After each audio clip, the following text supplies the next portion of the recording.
being born and raised here in San Diego, we were kind of like military brats. So we moved around a lot. A lot of my childhood was always raised around family in the South Bay, and then National City and Paradise Hills. It was such a different time. Neighborhood was, it changed a lot. It was a rough neighborhood.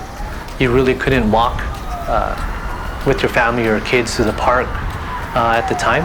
And that stigma stuck with the town up until maybe the last 5 years when new development started to happen.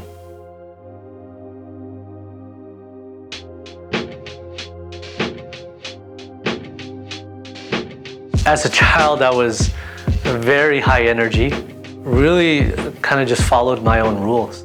The early impression was my grandmother, who's a big inspiration to why I started cooking.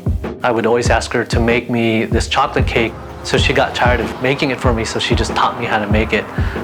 It wasn't until I was much older that I realized it was something that I really loved, and it wasn't much later that it became a passion.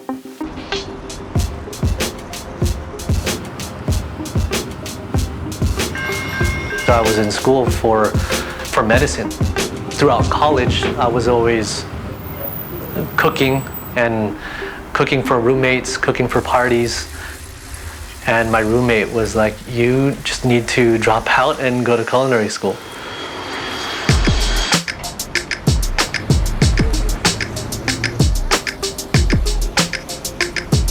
"15 years ago, it was very simple.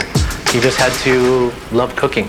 And you could just be confined in a 4-room wall with the kitchen in the back.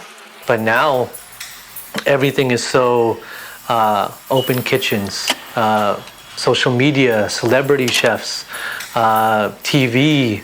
Now you have to be, it's more than just cooking now. But even the mental health is such a big piece as well in the space. But also the physicality of being in a kitchen.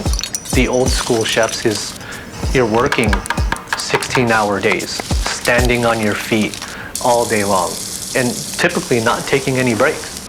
The toll it takes on your body, it's a young person's game. But imagine working at a job, standing on the line, 16-hour days up until you're 40. Your back, your legs, your energy, everything starts to change. And so sometimes they're having a bad day. The dish to me is just like dark. But when someone's having a great day and they're either singing or dancing on the line, or they're bringing an emotion into work where they're happy, the food just tends to just give a little bit more love. When we start designing dishes or recipes or even just concepts, they always usually start from an experience.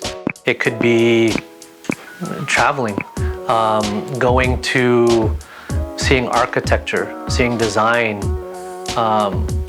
watching a movie, seeing photos, eating dinner, having conversation.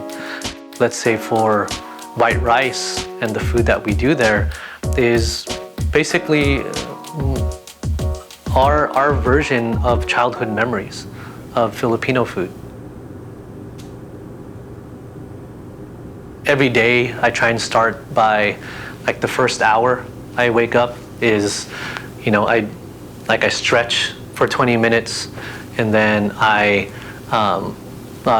meditate for another 20 and read for 20. So it's kind of like my way of like setting intention and purpose for the day.